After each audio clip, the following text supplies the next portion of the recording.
चलिए,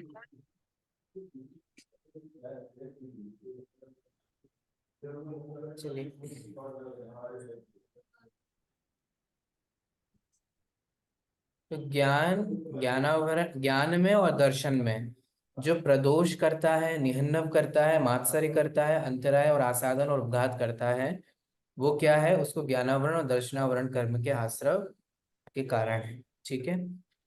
अब आप इससे देखो, दो चीजें समझना। क्या दो चीजें समझनी है? पहली बात तो हमें ये समझना है कि जब हम ऐसे भाव करेंगे तो हमें इन इन कर्मों का बंध होगा। ख्याल में आ रहा है? समझ में आ रहा है? अगर हम इन रूप परिणाम करेंगे तो हमें इस प्रकार के कर्मों का बंध होगा। और अगर हमें उन कर्मों का उदय आ रहा हो तो क्या सोचना चाहिए? बताओ, क्या सोचना चाहिए? अगर मुझे ज्ञानावरण कर्म का उदय आ रहा है, ज्ञानावरण कर्म के उदय से क्या होता है बताइए? ज्ञान नहीं चलेगा, बताइए। आवरण आ जाता हम्म। ज्ञान पढ़ नहीं सकते, लाइक उसका ये नहीं कर सकते। हाँ, नहीं कर सकते तो क्या होगा? समझ में नहीं आएगा, पल्ले नहीं पड़ेगा, ध्यान नहीं रहेगा, बार बार भूलेंगे। ये सब होता है कि नहीं होता है? ये होगा यस। कि नहीं होगा? ठीक है। अब अगर मुझे ये बार बार हो रहा हो तो बताओ मुझे क्या सोचना चाहिए? है। ज्ञानावरण या कर्म का उदय है। बंधे हुए हैं ठीक ये है। कर्म। इंदिरा जी, आप अनम्यूट कर लीजिए, सुनाई नहीं दे रहा। अरे sorry। हाँ, बोलिए। ज्ञानावरणीय कर्म मैंने बहुत गाढ़े बांधे होंगे, इसलिए मुझे ज्ञान नहीं हो रहा है। ठीक है। ठीक है, और स्पेसिफिकली जाऊं तो हमें ये भावों पे विचार करना चाहिए कि हमें हमने पूर्व में ऐसे परिणाम किए होंगे जिनसे हमें ज्ञानावरण कर्म का बंध हुआ, और आज जब वे कर्म उदय में आ रहे हैं तो हमारा ज्ञान की व्यक्तता नहीं हो पा रही है। ख्याल में आ रहा है? ऐसा क्यों होता है कि यस। धर्म की बातें हमें समझ में नहीं आती हैं, दुनियादारी की बातें बहुत जल्दी समझ में आ जाती हैं? सबके साथ होता है। विचार कीजिए क्यों होता है। एक तो हमारी रुचि भी डिफरेंशिएट करती है, हमारा इंटरेस्ट भी डिफरेंशिएट होता है। हमें दुनियादारी की चीजों में मजा आता है, सीरियल बाजी में अच्छी लगती है, सारे एपिसोड ध्यान रहते हैं कि अब तक क्या चल रहा है, कल क्या हुआ है ना, कौन किसकी बेटी है, कौन किसका क्या है, कौन किसका चेंज हो रहा है, वो सब ध्यान रखते हैं। यहाँ आते हैं, सर बहुत सूत्र हैं, बहुत अध्याय हैं, बहुत घबराहट है, क्या चल रहा है कुछ ध्यान नहीं आ रहा है। अगर ऐसा हो रहा है तो विचार करो क्यों हो रहा है। वो आपकी रुचि भी कारण बनती है ना। दूसरा, साथ में हमने पूर्व में ज्ञान की विराधना की होगी, पूर्व में की होगी इसलिए अभी हो रहा है, लेकिन अभी वर्तमान में भी करेंगे तो भविष्य में भी ऐसा होगा। ख्याल में आया?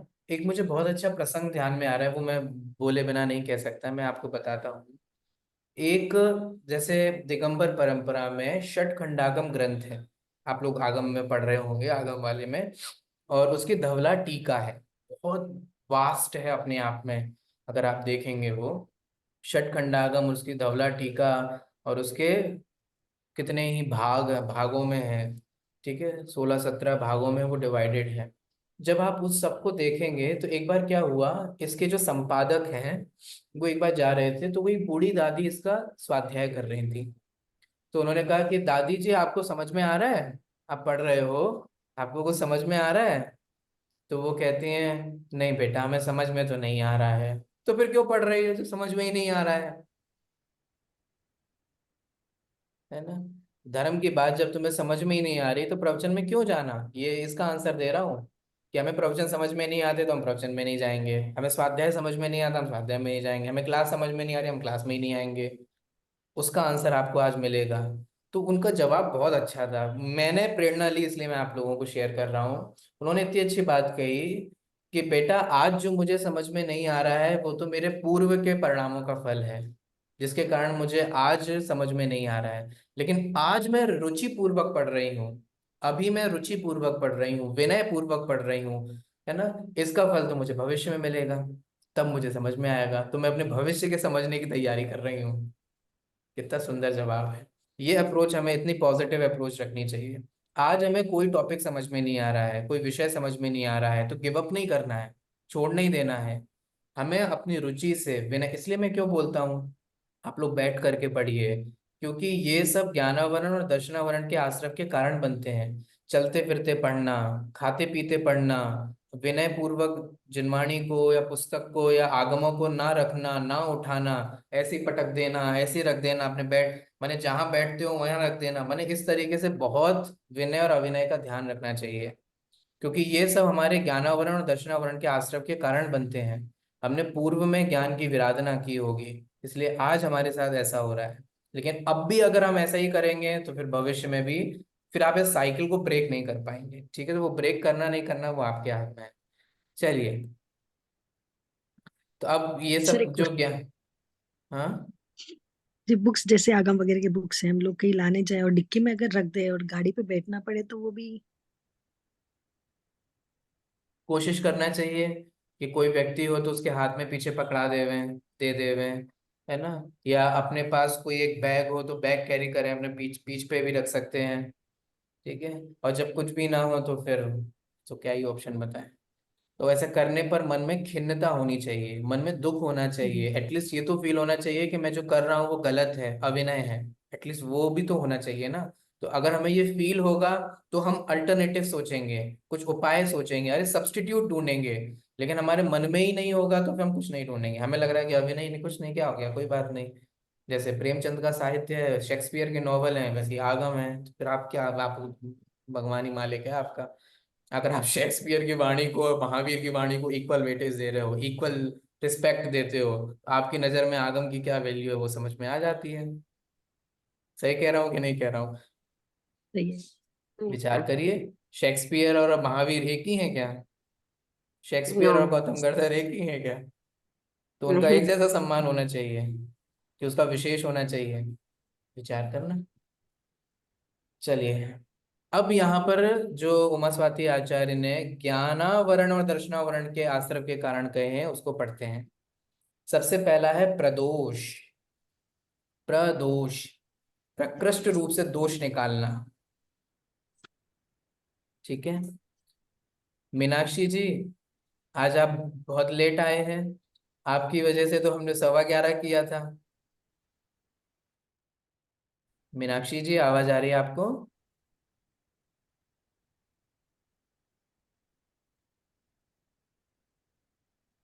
मीनाक्षी जी, आवाज आ रही है आपको? पता नहीं, शायद नेटवर्क इशू होगा। चलिए, प्रदोष माने प्रदोष का मतलब होता है।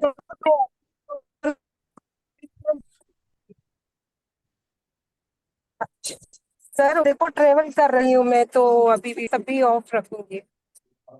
हाँ हाँ, ओके ओके, कोई बात नहीं। प्रदोष किसी हाँ विद्वान नहीं, आदि की। तो 11:29 से कंटिन्यू रहेगा सर। ठीक है, ठीक है। प्रदोष किसी विद्वान आदि की प्रशंसा ना सुहाना हो, ईर्ष्या होना, हर्ष नहीं होना। माने कोई स्कॉलर, विद्वान का मतलब होता है स्कॉलर, जिसको ज्ञान है, उस क्षेत्र का ज्ञान है, उस विषय का ज्ञान है।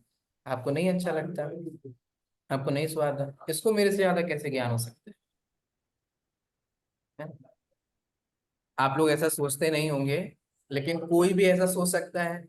मैं तो आप लोगों से उम्र में काफी छोटा हूँ, आपके बच्चों की उम्र का होऊंगा या आपके भाई की उम्र का होऊंगा, उसी एज ग्रुप में होऊंगा, है ना। आपके छोटे भाई जैसा होऊंगा, कभी बच्चे, आपके बच्चे भी मेरे से बड़े होंगे किन्हीं किन्हीं के। तो आप सोच सकते हैं कि मैं ये 28 साल का बच्चा ही मुझे बताएगा कि क्या करना चाहिए, है ज्ञानावरण और दर्शनावरण का आश्रय क्या होता है, ये मुझे बताएगा? इससे मैं पढ़ूं? मुझे नहीं पढ़ना है इससे, मुझे तो कोई बड़ा व्यक्ति लाओ। तो इस तरीके से, हालांकि मैंने कभी फेस नहीं किया। मैं जब 14 साल की एज का था ना, मैं तब से प्रवचन स्वाध्याय और ये सब कर रहा हूँ। तो आज तक जब मैं 14 का भी था तब भी सब मेरे से बड़े बड़े लोग सुनते थे। मुझे तो कभी ऐसा नहीं हुआ। लेकिन फिर भी अपने से अधिक कोई विद्वान हो तो नाक बॉस, क्योंकि जेलेसी एक बहुत फैक्टर होता है। इवन विद्वानों का विद्वानों में बहुत जेलेसी होती है ना। एक ज्ञानी की दूसरी ज्ञानी से नहीं बनती, एक का उससे नहीं बनता। तो ये बहुत इसलिए नीति शतक में एक ग्रंथ जो है उसमें भर्तृहरि कहते हैं बौद्धारो मत्सर ग्रस्ता, कि बुद्धिमान व्यक्ति तो आपस में ईर्ष्या करने में ही लगे पड़े रहते हैं, इनका एक दूसरे की कटाक्ष करना, एक दूसरे की बुराइयां बताना, वो प्रदोष है। ठीक है। निहन्नव क्या है? निहन्नव है कि जानते हुए छिपाना। ठीक है, आप लोग एग्जाम की तैयारी करोगे ना, तो ये निहन्नव करोगे एक दूसरे से। कोई फोन करके पूछेगा कि अलका जी मुझे जरा वो वाला सूत्र बताना, सर ने क्या बताया था। अरे मैं तो उस दिन आई नहीं थी, मैंने तो नोट्स बनाए नहीं, मेरे पास तो कुछ है नहीं, अरे मुझे तो कुछ नहीं आता, मैं तो बहुत पैनिक हो रही हूँ। है ना, जबकि बिल्कुल एकदम रातों रात तैयारी। एक हाइपोथेटिकल एग्जाम्पल है ना, अपने पे मत लीजिए। है ना, तो नहीं, आपस में सब लोग एक दूसरे से यही करोगे, नहीं नहीं हम तुम्हारे साथ अपने नोट्स शेयर नहीं करेंगे, हम ये नहीं करेंगे, हम वो नहीं करेंगे। है ना, एक दो लोगों ने मुझे नोट्स भेजे और कहते सर किसी को भेज मत देना। ये रियल बता रहा हूँ आपको। सर किसी को भेज मत देना, किसी को देना मत, क्योंकि मुझे कोई नहीं देता, मैं भी किसी को नहीं दूं। अरे प्रभु, हम लोग जैन दर्शन पढ़ रहे हैं। सोचिए, अगर तीर्थंकर महावीर ऐसा सोच लेते कि मैं सब अपने तक ही सीमित रखूंगा, गौतम गढ़धर ऐसा सोच लेते कि मैं अपने तक ही सीमित रखूंगा, हमारे आचार्य ये सोच लेते कि हम अपने तक ही सीमित रखेंगे, तो क्या ये आज हमें ज्ञान की बातें मिल पाती कि नहीं मिल पाती, सोचो। उमा स्वाति आचार्य सोच लेते क्या करना इन मूर्खों को बता करके। अपन मूर्ख ही तो है उनके सामने, पंचम काल है, निकृष्ट है, ये कौन सुनेगा कौन पढ़ेगा, रहन दो, अपन क्या करना, किसी को नहीं बताना, आप चूल्हे में जान दो, भाड़ में जान दो, हमें क्या करना, अपना कल्याण करो, अपना भला करो, अपनी साधना करो और खत्म करो। ऐसा नहीं। ठीक है, आप लोग जैन दर्शन पढ़ते हो, ये नहीं होना चाहिए। जैन दर्शन के विद्यार्थियों में ऐसा नहीं होना चाहिए। हम लोग कभी ऐसा नहीं करते थे, हम लोग माने जब मैं पढ़ता था, हम हॉस्टल लाइफ में रहते थे, सब 40-45 बच्चों का समूह होता था, हम सब एक दूसरे को पढ़ाते थे। कोई भी आपके नोट्स पढ़ लेगा। आप, मैं तो पढ़ाता था, मैं अपने क्लासमेट्स को पढ़ाता था, अपने बच्चों को, मैंने एग्जाम से पहले उनको पढ़ाता था, उससे मेरा भी विषय स्ट्रांग होता था, उनकी भी तैयारी होती थी। लेकिन कभी भी उनके मेरे जैसे नंबर नहीं आते थे। ये मैं मान के लिए नहीं बोल रहा हूँ, ये मैं आपको वस्तु स्थिति बता रहा हूँ। कोई मेरे नोट्स भी पढ़ लेगा ना, कोई मेरे मेरे सुना हुआ भी सुन लेगा ना, तो भी मेरे जैसा नहीं कर सकता। क्योंकि हर द्रव्य की अपनी अपनी स्वतंत्र योग्यता है। आप लोग एक दूसरे को खूब नोट शेयर करो, फिर भी सब लोग एक जैसा नंबर नहीं ला पाओगे। नहीं ला पाओगे, लिख के दे रहा हूँ। आप लोगों को तो मैं क्वेश्चन बैंक तक दे देते हैं, हमें कभी आज तक कभी भी किसी भी पढ़ाई में कोई क्वेश्चन बैंक नहीं मिला। है ना, आपको क्वेश्चन बैंक दे दिए, आपको स्टडी मटेरियल दे दिया, आप लोग एक दूसरे के नोट्स भी देख लेना, तो भी एक जैसा नंबर नहीं ला पाओगे। लिख के देता हूँ, ज्यादा से बड़ी बात क्या कहूँ, पेपर भी बता देना तो भी एक जैसे नंबर नहीं आ पाएंगे। क्यों, ऐसा क्यों होता है? अरे प्रत्येक जीव की अपनी अपनी, आप क्या लिखोगे, आपको उस वक्त क्या ध्यान में आएगा और उसको कैसे लिखोगे, और वो कितना सही होगा कितना गलत होगा, उससे डिफरेंशिएट होगा। ठीक है, तो कभी भी अपनी ज्ञान की चीजों को मत छुपाना। कोई पूछे कि आपके पास ग्रंथ है, क्या करना, मैं नहीं दूंगा। है ना, हम कभी किसी को ग्रंथ नहीं देंगे, या कभी किसी को नोट्स ना दें, या कभी किसी को आगम ना देवें, तो ऐसा नहीं होना चाहिए। कोई चीज आती हो, हमें पता हो, हम जानते हो, हमारे पास हो, तो उसे छिपाना नहीं चाहिए। ठीक है। मात्सर्य, मात्सर्य का मतलब क्या होता है कि हमें योग्य व्यक्ति को देना चाहिए। ठीक है, ये तो अक्रॉस इंडियन फिलोसफी सब जगह है, किसी को भी प्रवचन मत देने लग जाओ, किसी को भी उपदेश मत देने लग जाओ, चलते फिरते किसी को भी, योग्य पात्र को देना चाहिए। लेकिन जब हम योग्य को भी ना देवें तो वो मात्सर्य है। ठीक है, जैसे कि आप किसी हलवाई के पास जाना, यहाँ कौन सा फेमस है मुझे नहीं पता, कौन सा फेमस है इंदिरा जी, अलका जी, कौन सा फेमस है मिठाई? नहीं पता, चाट सोचा खाओगे लेकिन। हाँ?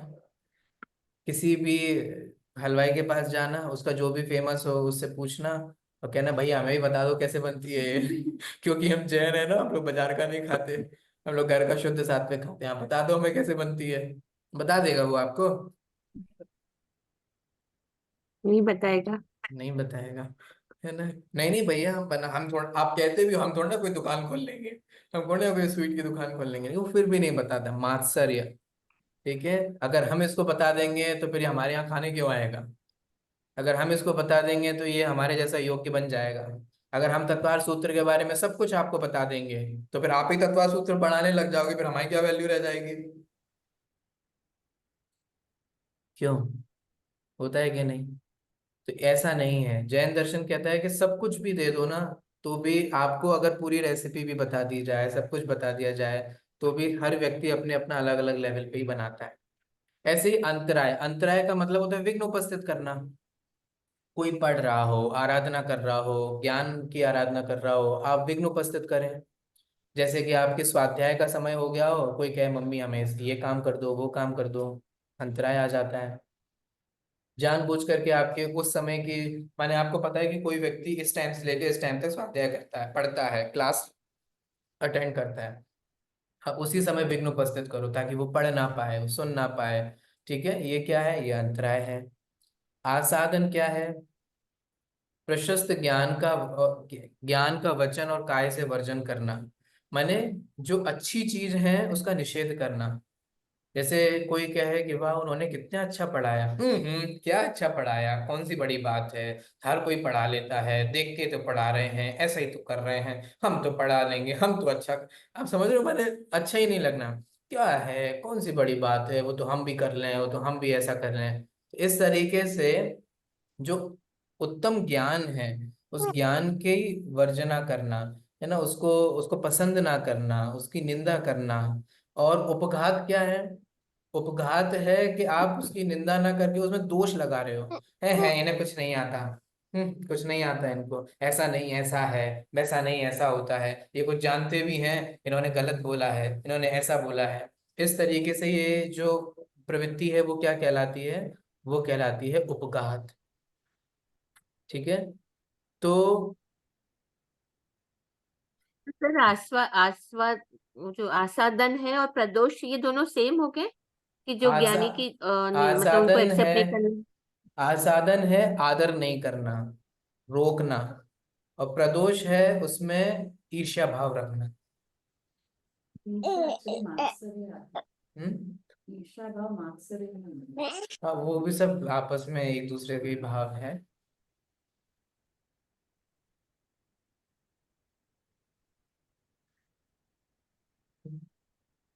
चलिए,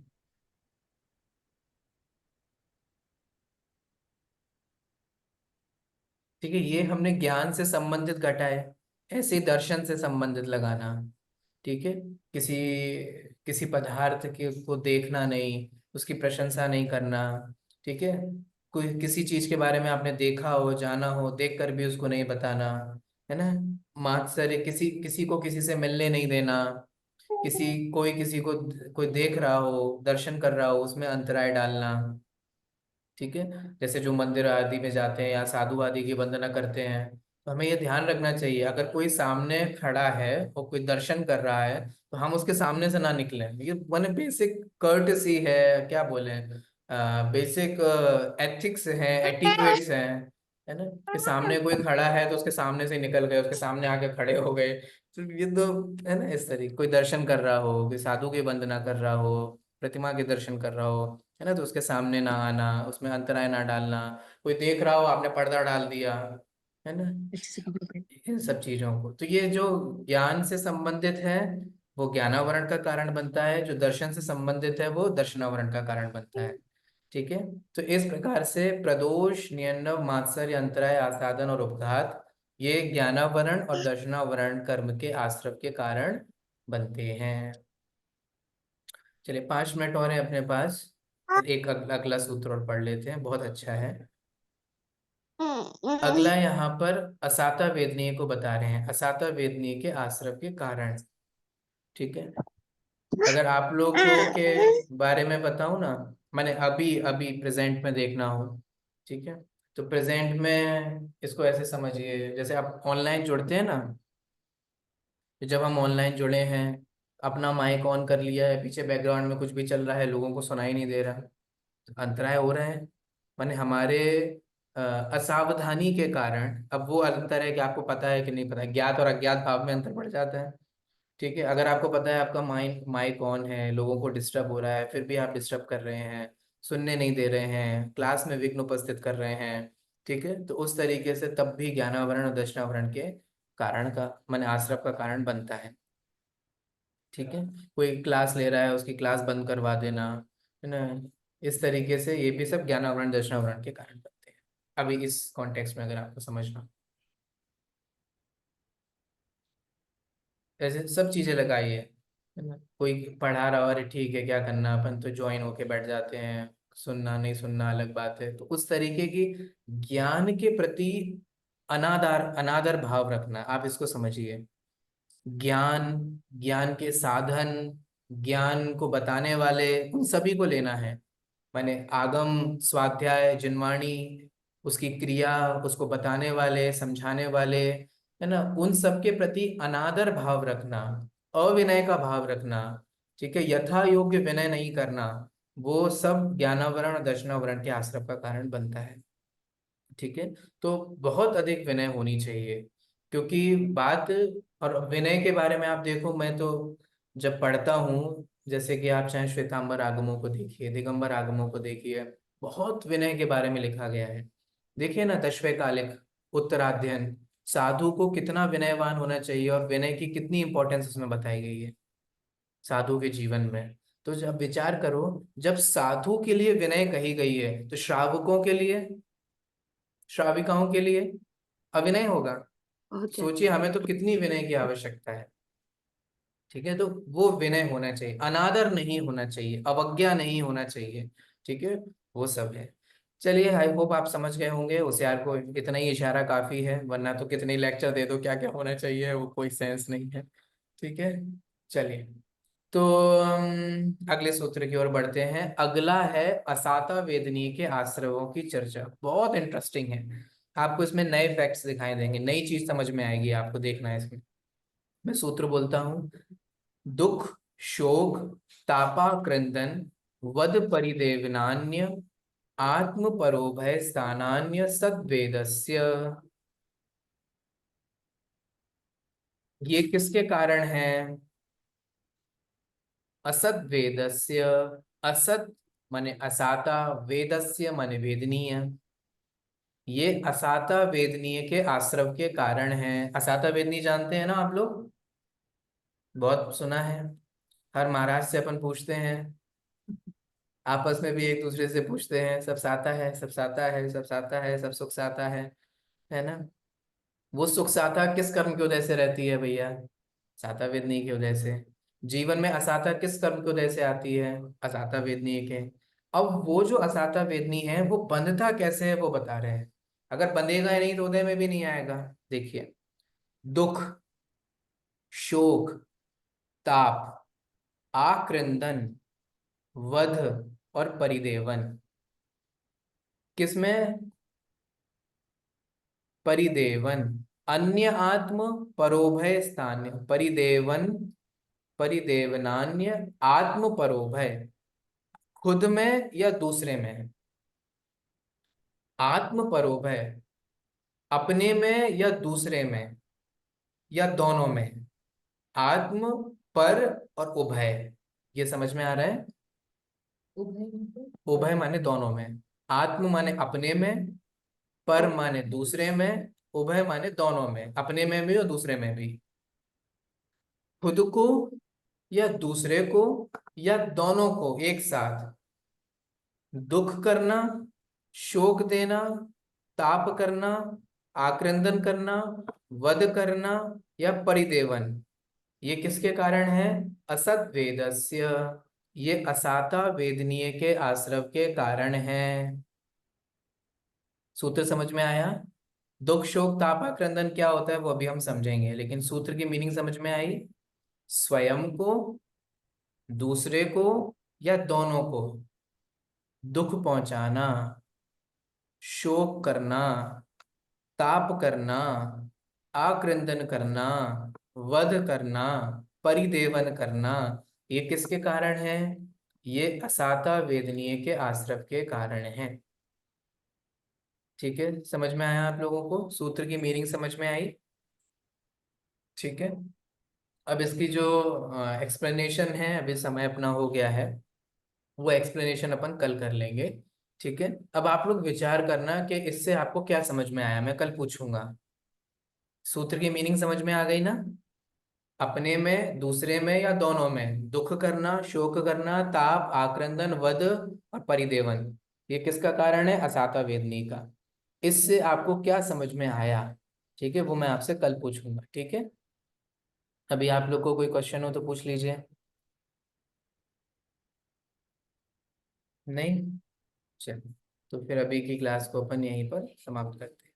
सभी को जय जिनेन्द्र। जय जिनेन्द्र सर।